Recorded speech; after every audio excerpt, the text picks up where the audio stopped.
Do I need to talk with this microphone? Or? Yes. Yeah. Great.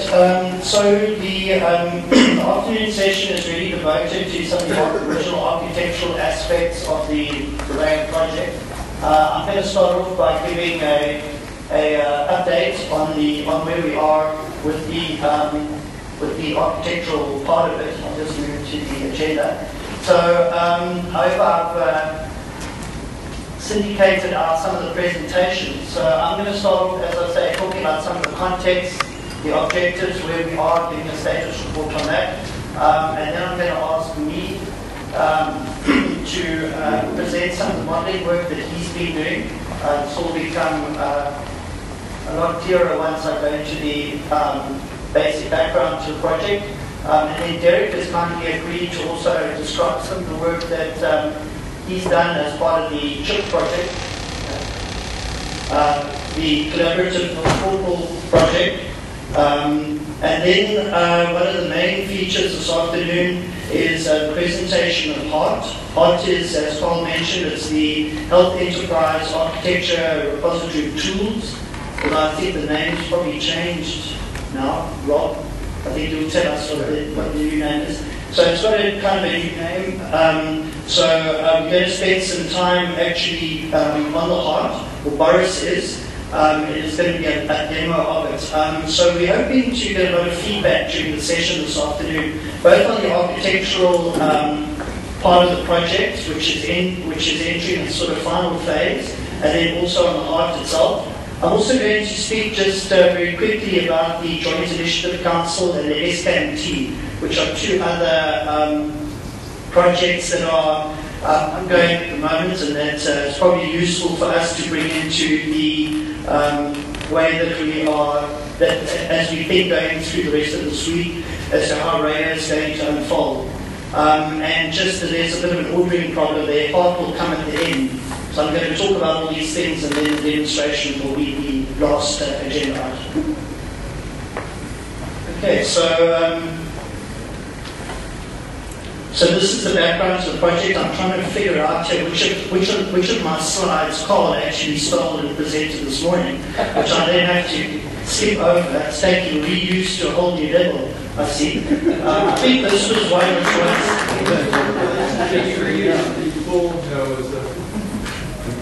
Anyway, I think he presented this one. I'll just go quickly through it just to say that RAIA is an initiative of the Ministry of Health of Rwanda and seeks to explore various architectural paradigms in this context. It did start off actually as a project which was funded by the Rockefeller Foundation initially, joined then by the IDRC, and those were mainly research projects. So there is still a research component to the project, which was really looking at how useful are these architectural methods within this kind of setting. And the context to that was really the meeting that the Rockefeller Foundation hosted and funded in Bellagio. It was a month-long series of e-health workshops, and one of the outputs from that was that architecture and design would be useful to take forward into the future. It just wasn't really known how to do that exactly. There were some ideas, but part of this project was one of the outcomes of that. And that funding essentially ends this month, on Friday in fact. But in the meantime, we've transitioned over into the current funding, which is through the PEPFAR program and HiPPP. So again, another slide that Carl presented, which is this one here, which really explains all the different projects making up what we call RAIA and the Health Information Exchange. The circles or the ovals from left to right show the original open architecture standards and information systems projects. So these were projects that I funded through IDRC before this project started. So that's that yellow oval. And this will become, well, I'll show the importance of knowing this later, but those are really projects that we're looking at open architecture, standards and information systems in 3 countries at that point, which was South Africa, Mozambique and Zimbabwe.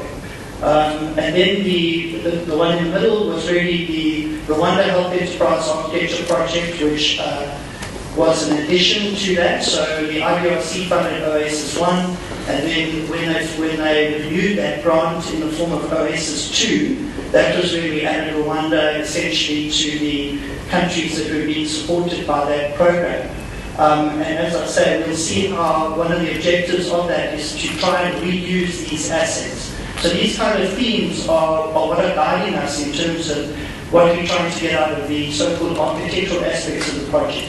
So what we have there is the original Oasis project, which is intersecting with the Rwanda project in terms of the heat and heart projects. So in other words, we are hoping that the work that's going on in Rwanda is going to back inform the projects in Mozambique and Zimbabwe, and more recently, I'm pleased to say, South Africa as well. And then on the extreme right-hand side, that green oval is describing or delineating the suite of projects that are funded by PEPFAR. So there's sort of a time linear progression from left to right. This was the latest add-on. And this is the Rwanda Health Information Exchange project, which is also a software architectural project, which was a spin-off from the enterprise architecture project. So hopefully that makes some kind of sense. And all of the red rectangles show the different funders or projects that make up this whole project. So the other important thing to get out of this is which is becoming really important in the donor world, is the donor harmonization that's going on. So the ability to take multiple projects funded by multiple donors on the project level and to bring those together into one concerted program. Okay. So, and this just describes some of the projects that have been spawned off the original RAIA project. So quite a large number, looks like about 13 or 14 different projects at this point. So I won't go through those. And then the various funders, the 3 different funders at this point, and a large number of partners as well. So at this stage, 15 and probably a few more additions to that. Okay, so these are the 2 main objectives of what we're calling the RAIA project proper. That was the original vision of RAIA, or the part that we were involved with at this stage, which is to develop semi-formal documentation for the RAIA project on behalf of the Ministry of Health, and then to reuse selected assets or artifacts, as we're now calling them, assets, in other countries, for example, Mozambique and South Africa. So what I mean by that is people often ask us, what is HEAF? What do we mean by the Health Enterprise Architecture Framework? And essentially what we are trying to do is reach those 2 objectives. Those are the 2 principal objectives. The one is, as I mentioned, to try and produce documentation, which is semi-formal documentation, I call it, which would be useful to the Ministry of Health. So in view of the fact that we're developing a number of software and other technical assets, it's important for that to be documented properly and for that to be something which can be handed over to the Ministry of Health and to be curated and to serve as the basis for them to make ongoing decisions. So it's a really important part of that this documentation accompanies these projects. We also know that open source projects often suffer from poor documentation. So that's a critical component, I think, to the long-term maintainability of that software. And also, because it's an interoperability project, we're building interoperable components. It's a key feature of the interoperability to be able to describe to others what kind of software is available and how you connect to it, how you use it, etc., etc. And then reuse is one of the holy grails of our field, and why I mentioned up front the original Oasis projects in Mozambique, Zimbabwe, and South Africa, who are all at a stage which is later than Rwanda is, or less mature, let's say, than Rwanda is right now. And our hope is that whatever we've developed in this context can be reused in these other contexts. And at the moment, there's huge interest in that. We hear it not just from the original Oasis countries, but also on a wider scale.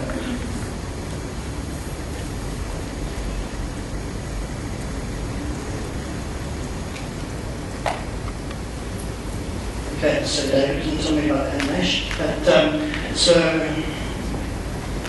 there we are. So that's the original slide that has become well known, that David Levinsky and Henry Monika put together, which tries to describe this quadrant, the architecture and solutions framework, and describes a lot of the focus that we are trying to get to in a project like this. We're trying to basically move in the direction of those arrows. I'll probably get this thing wrong, but we generally are in developing specific solutions, as I understand it. So a lot of the health information systems world that we work in is populated by specific solutions created on a once-off basis for one country, disease-specific, etc.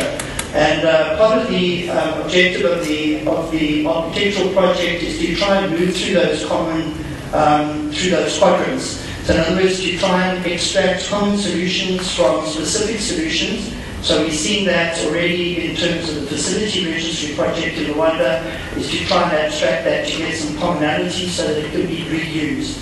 So reused is a strong theme here. And then also at an architectural level is we're trying to architect the solutions, in other words, to extract out from implementations themselves what are the core design features of that, to document those and to turn those into common architectures. So the understanding or hypothesis at this stage really is that if we can go through that process and can construct these common architectures and solutions, that this will be reusable and useful in other countries. Right, so, and this kind of shows the situation we have right now. So it's not a very interesting slide, but what it shows really is the RAIA Subversion repository.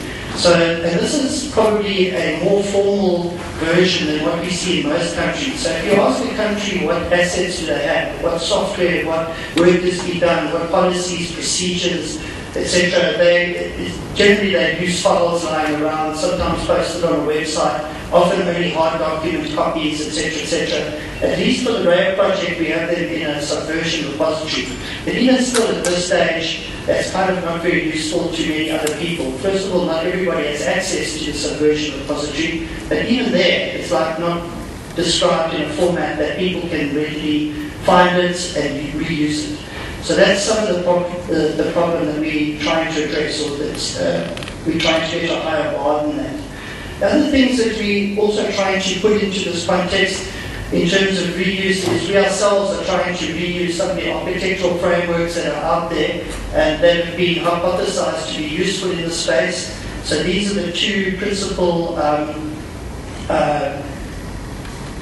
technologies, I guess you call them, coming out of the Open Group Architectural Framework. The one on the left-hand side is the Enterprise Continuum, or the repository, essentially where you store assets and patterns that are found to be useful within a particular domain. So one of the objectives that we have out of the architectural project is to develop a version of the Enterprise Continuum. So in other words, a repository of assets coming out of a project like this. Then on the right-hand side, you have the architecture development method, which is the methodology that TOCAP has put in place or recommends to go through in order to create architectures in the country. And at the heart, you can see the requirements management here, which is again something we've adopted here. So most of our process is requirements driven. Okay, and then some of the other frameworks that have informed us in our thinking of moving forward has been the interoperability framework and enterprise architecture coming out of Australia, which depicts really some of the frameworks that we can use. And at the very first meeting, in fact, of the RAIA project, the whole interoperability profiles between different applications was explored. And this kind of relationship is shown on the left-hand side there in terms of an interoperability framework and the various assets that are associated with that. So that's a key objective or a key artifact that we can look towards building for any one particular enterprise at country level or at a sub-country level, which is to have an interoperability framework. And that would clearly be useful to us as we move forward with the health information exchange to understand all of the different applications that are in this space and how they interoperate. I'll go on also to talk about higher level assets like requirements, which it's also possible to create those at a level which is interoperable. And then the interoperability framework itself is used to create various enterprise architectures.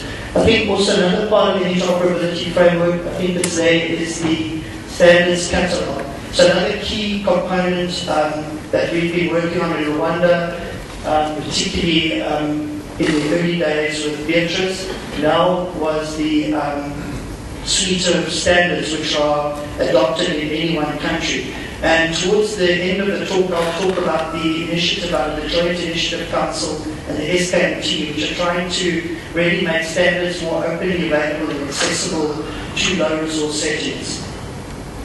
And this just shows those are the two assets. These are certainly the ones that we're looking at very strongly in South Africa to guide the country as it moves forward in terms of improving interoperability and standards uptake in the country. These are two documents that came out of NITA.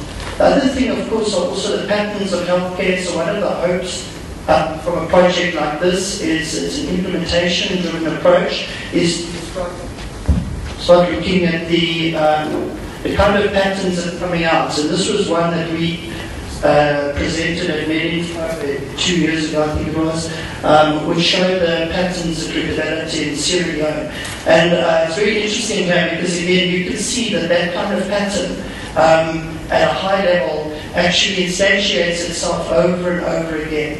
So as much as we think of situations or countries or requirements as unique, the reality is that underneath that there are common patterns that emerge. And we were actually talking about it at lunch around how that plays itself out in terms of the software implementation, and with some countries interpreting this in terms of creating monolithic systems or systems which are focused on one piece of software because they think they understand the requirements well, versus others that try and create an interoperable environment with applications, with multiple applications being able to interoperate. So as we see here, we're looking at this tiered structure which is common in low resource settings, centered around a district hospital with facilities, with community health workers, with mobile phone usage at the community level, and everything flowing upwards. So this particular design in Sierra Leone, as we see, everything flows upwards with the to a policy level. So that's kind of very typical of the public health system in a low resource setting, and one which everybody is trying to change at this point, to try and build those systems so that they're more patient-facing. So there's a lot of effort goes into building a system like this and keeping it functioning, and in many cases there's very little benefit at the patient level. It's all at a policy level. We hosted in South Africa, we hosted a delegation from Mozambique at the end of last year on vital registration, and we're forced to admit that our mortality data takes 2 years to get back to the facility level. So, obviously, not on any time scale that it can have any impact at that level. So these kind of patterns are useful to allow us to look at them and to think about them and to decide how to do things better. And again, as I was saying, there are other patterns like the CRDM, the Common Requirements Development Methodology, which we in fact adopted in Rwanda, which was developed by PATH. It's based essentially on BPMN. That's another diagram of pointers that it was a modeling, a business process modeling notation or language that was standardized. And again, the fact that I'll just go back a slide here. The fact that they were able to define very well-defined functions means that we are able to reuse those functions. I think this was for supply chain, and we are able to reuse those in a number of settings. So again, and then another area of reuse again was the Matric Concept Lab, which we used to derive the concepts for Rwanda. for the use case that we're working on here, and this is an initiative which has been developed by partners in health and Petrie, I think it is, that maintain the maternal concept lab, which is a defined set of maternal concepts, maternal and child health concepts, essentially focused on open MRS, but which can be also considered as a sort of standard in that regard. Okay, so then just to move on to the actual modelling that's going on today. It's mostly me that's done that. I'm just going to give an introduction to that, and then he will take over and give a presentation on it. The starting point here was the Rwanda's e-health building blocks, which Richard, you can't really see it, it's on the right-hand side there. I think most people have seen that a number of times.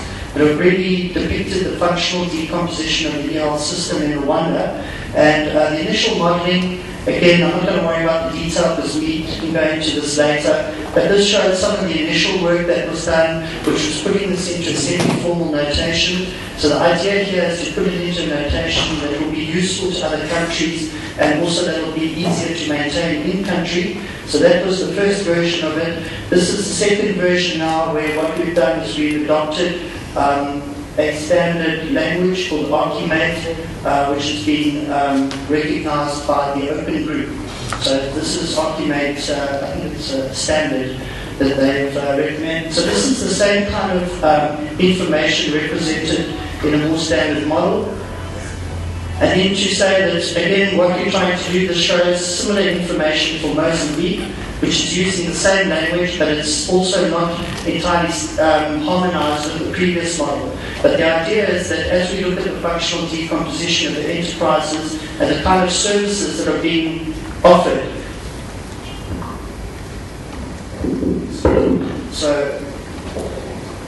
So as we start to look at the services that are being offered and how we build interoperability between those services, so we're following a services-oriented paradigm right from the highest level. So thinking of a health as a service, which it is, it's a health service, and then how that is broken down into sub-services and how those are then supported by specific requirements and specific pieces of software. So this is really the basis for reusability. And also, what I haven't shown here is the different viewpoints that we are following. Essentially, at this stage, we are following the HESA standard, which describes three different viewpoints: enterprise level, information level, and computational level.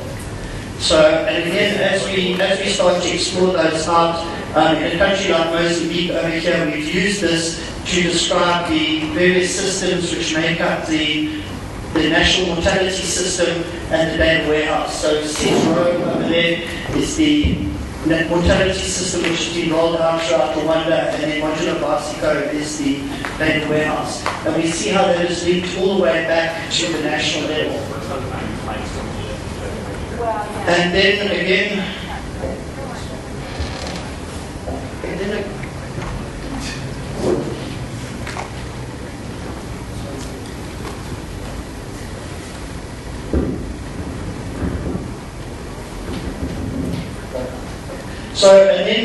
the other initiatives that we're speaking into as well are the wider e-government frameworks. So Richard mentioned that earlier today. In Rwanda, it's the same in Mozambique, and it's the same in South Africa. So what we have in the Mozambique one here is health services. There they are. They're a building block of the national e-gov framework. And often, this is why all of this is so important. So we are working with a group in Italy that is actually putting together the e-gov framework in Mozambique. So at the same time as we start to do what we're doing, and I think we're in the same situation in Mozambique as in Rwanda, in the sense that health is taking the lead here, and it's kind of defining the way that these architectures are built up and how they are modeled. It's going to, certainly in the case of Mozambique, it's going to determine what is adopted by the e-gov framework itself. And then moving on to South Africa, is we've just started an initiative in South Africa to do exactly the same thing again. So again, it's to draft that interoperability framework for the country, to adopt the standards catalogue, which has never been done formally, and to start going down the road of building different enterprise architectures. So a very complicated process in South Africa is going to involve things like provincial autonomy and things like the private sector versus the public sector. We have very different health systems in South Africa. And again, the hope is that many of the tools that we are working on for this particular project, as well as the softwares that are becoming available internationally, like OpenMRS, will be reusable in those contexts. Okay, so just to mention some of the other projects, this is the Collaborative Health Portal project that Derek's going to describe more fully. I'll just say briefly that the aim was to develop an integrated, scalable and adaptable M&E health solution service platform to dramatically reduce development and implementation timelines for ministries of health and to complement existing enterprise architecture research. So I think it's pretty much what I've been saying. I'll just leave the rest to Derek. There was this notion here of a virtuous cycle that was elaborated within this project. I'm also not going to go through this slide here. Essentially, representative workflows were taken from 3 different countries, and hopefully Derek is going to explain a bit more about how that is harmonized. Again, I think making the point that there are these patterns that emerge, which is very good news for us because it means that essentially we can start abstracting those and we can start building for them and save a lot of time and money. And then just to emphasize again, this comes from Derek's work, the on and off ramping pattern again, which is really useful in this environment, and many other environments that we are working on, particularly for the interoperability lab. Okay, then the next thing I'm just going to mention quickly is the HEART project, the Health Enterprise Architecture Repository and Terminology Service, it's called now.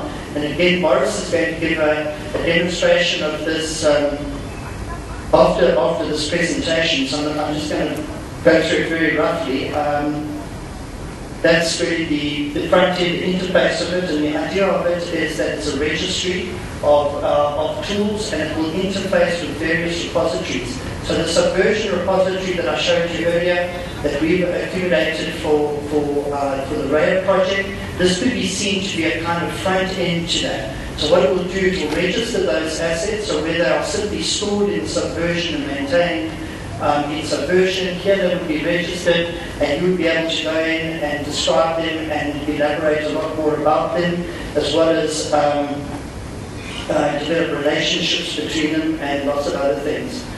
So there's, as I say, a discovery aspect to it, which allows you to go in and discover assets. So this again supports our primary goal of reuse. How are we going to reuse assets? It's really not useful to have them lying around unclassified, undescribed, and HEART is going to help with that. And then lastly, you're able to go in and actually commit assets to the registry, to register them within the registry, and describe in new attributes around them. Yeah. Right. And then just in terms of standards themselves, the other 2 initiatives that I'm going to mention quickly, the one is this HR Wiki. So it's the health.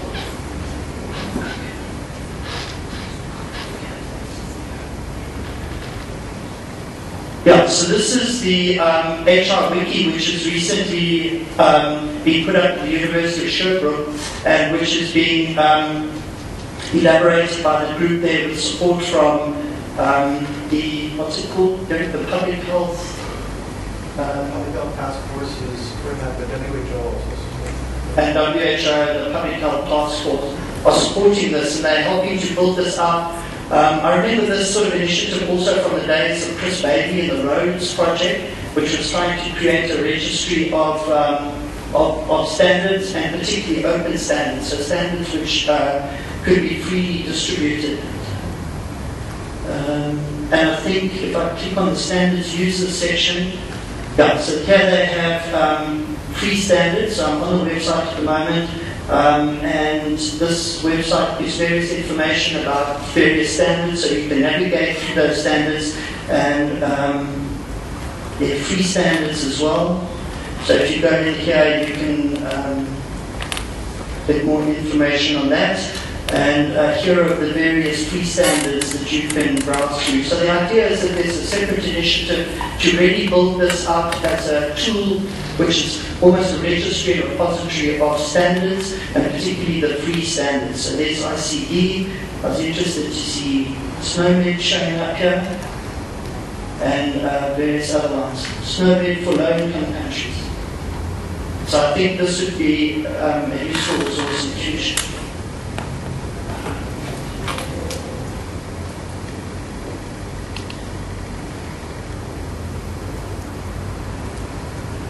And so then that sort of feeds into this, the Joint Initiative Council. And I've just included some slides from a presentation that they circulated. This was a meeting that we held in Geneva, and the whole aim of the JRC, or at least the aim for this project, is to try and work with all the different SDOs across the world, and to try and find a business model that will allow them to make these standards more openly available to us being low-resource settings. And we've been through various meetings and strategic planning and sort of exploration of various business models, and the various SDOs, some are quite willing to make their standards openly available, and others are not so. But there's at least a commitment to trying to work together. And I'm just skipping through all this. The long and the short of it is that they've put together a list of 50 different standards, which is the first target, to try and make those readily available to low resource settings. So here are some of them, what we hear, the latest report backs are that this initiative has gained some momentum. So we're starting to look at between 33 and 50 different standards that will be made available to us. So I think, again, as we start thinking about architecture and about adoption of standards, this is a really important initiative, and how we engage with that and how we would potentially look for standards within this that might be useful for us to adopt.